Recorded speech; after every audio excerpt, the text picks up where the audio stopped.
Well, it's been a tight one so far as we get the second quarter going back here. The Lakers trail. You know, for so long we've seen the Lakers coast into the playoffs, put themselves in a tight spot and then find a way out of it. But in that series versus Dallas in last season's playoffs, they really looked like a tired and overmatched team. In a moment now to reset the lineups, courtesy of Gatorade, all fueled up for the second quarter of basketball. So the Lakers 5 right now.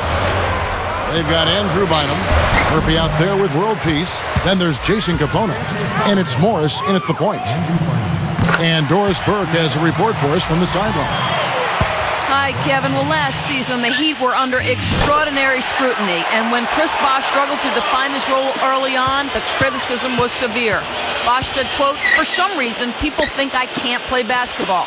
It gives me an added sense of motivation to go out there and do well because I know people are watching, just to shut them up, just to be frank." And guys, he played a pivotal role on a Heat team that made it all the way to the NBA Finals. The critics may be a little quieter going forward. That's right, Doris. Thanks. Yeah, and Bosh, I think, was a natural fit on that Heat team, Kevin. A guy who can hit the offensive glass, make an open jump shot. He really played well, just fed off of the big two in a very positive way for that club. And for the Lakers, Kobe said, Clark, after that series, we've been playing with fire the last 3 years. Now we finally got what we deserved. Steve, that is a very interesting quote. Take it apart for us and delve into it.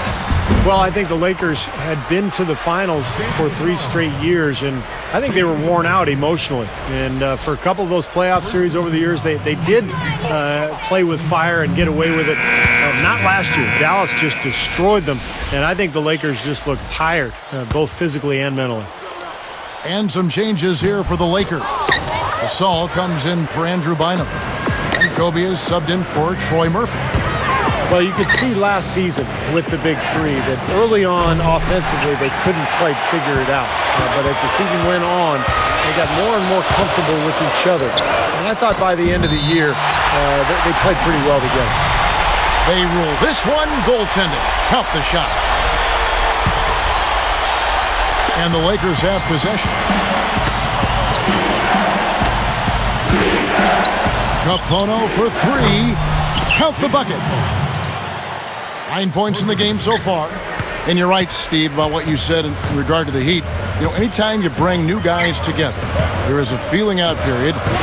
But, Clark, obviously this was an extreme case. Yeah, I agree with both of you there. I mean, it just takes a lot of time and massaging when you have that much star power coming together for guys to figure out their roles and then accept their roles and excel in them. That's a 3-pronged process. A lot. Yep. A lot to deal with. He's so graceful around the rim. Sometimes you forget how strong he is. Kobe kicks to Gasol. Over Bosh. And there's another one for the Lakers. Smart move with that mismatch he's got.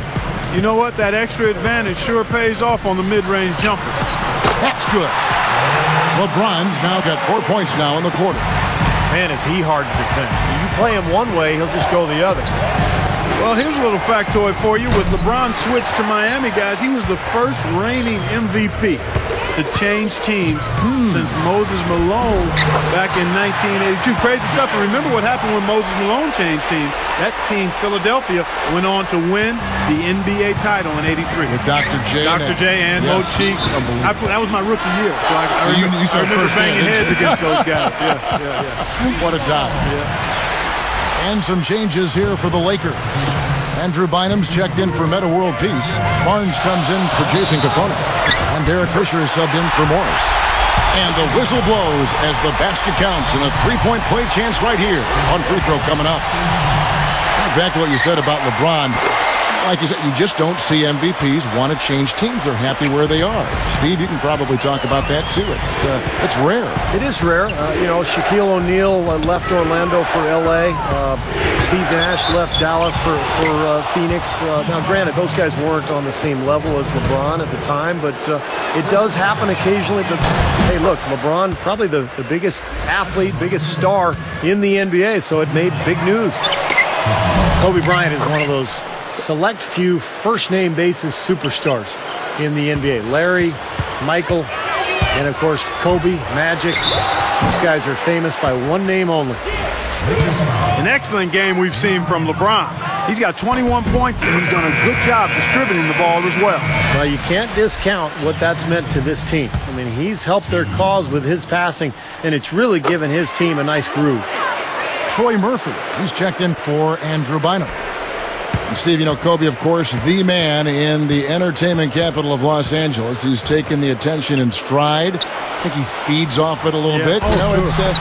It's a special psyche to play in that kind of environment. Yeah, and he's handled it really well. I mean, for a guy who spends so much time in the public eye, it seems as though he's always been motivated more by winning than the adoration. And I think that's why he has such great respect from his teammates.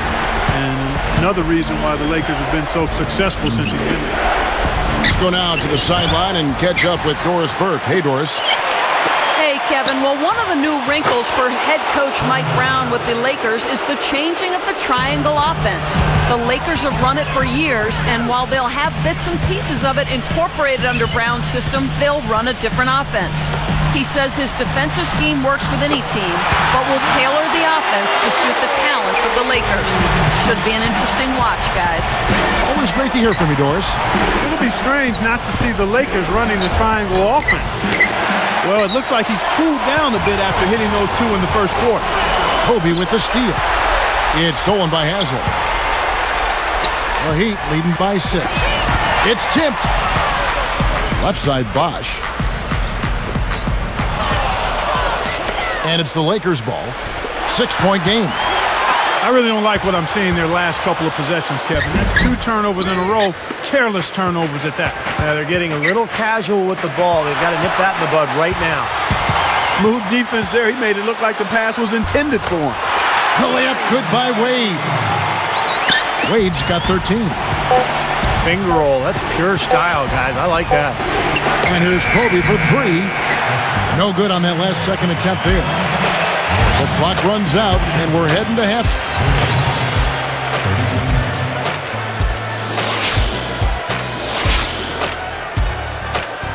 And the third quarter about ready to get underway.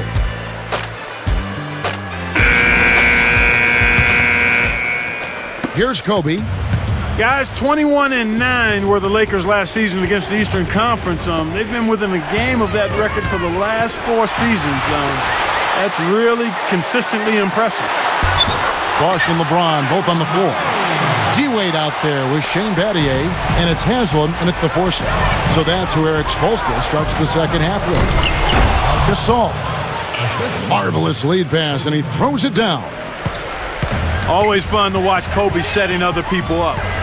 You look at the teams in the East, not many who can match the length that the Lakers possess up front. What am I saying? There are a few teams in the entire league that can match that kind of length, Steve. Yeah, the Twin Towers, Bynum and Gasol, really the Lakers' trump card. I mean, I think that's the key to this club. They've got to take advantage of those 2 guys this year, beat people up down on the block and on the glass. And if they can improve their defensive work on the perimeter, this could be a great team. Lakers trailed by 8. Here's Bynum, and there's the whistle. Fouled hard on the shot. He'll go to the line. That's on Dwayne Wade. And Andrew Bynum, a guy who has been hit with injuries throughout his career. But when he's healthy, the Lakers are so tough to beat because of the length and size that Bynum and Gasol provide for that front line. And last season, there were a few grumbles, Steve, after Bynum missed the first month and a half of the season. You see, and the jam by Kobe Bryant. Oh, I got to give him a 10 on that one, ladies and gentlemen. Fantastic. Agreed, definitely. That's worth a perfect score if I've ever seen one. And, Kevin, I'd say we're all qualified to judge dunk contests. Drops in the breakaway layup. Fisher's got 8 points. And Miami calls their first time out of the game. Well, you talk about Pau Gasol, you think about the luxury of having a 7-footer who can play the power forward or center spot. He's really the key to that Laker front line. LeBron kicks to Bosch. Guarded now by Andrew Bynum. Bosch can't get it to go. That was a layup, and you've got to knock that down. You've got to convert when you get those opportunities. And going back to the versatility of Pau Gasol. So skilled, he can pass, shoot, handle the ball, and do it all. And we really haven't seen many players of his size, Kevin, with that wide array of talents. I mean, He'd be a really good player if he was only 6'4". Yeah, he would. That's how skilled he is. Takes it up. Bryant is whistled for the loose ball foul. That is his first foul of the game. That's an over the back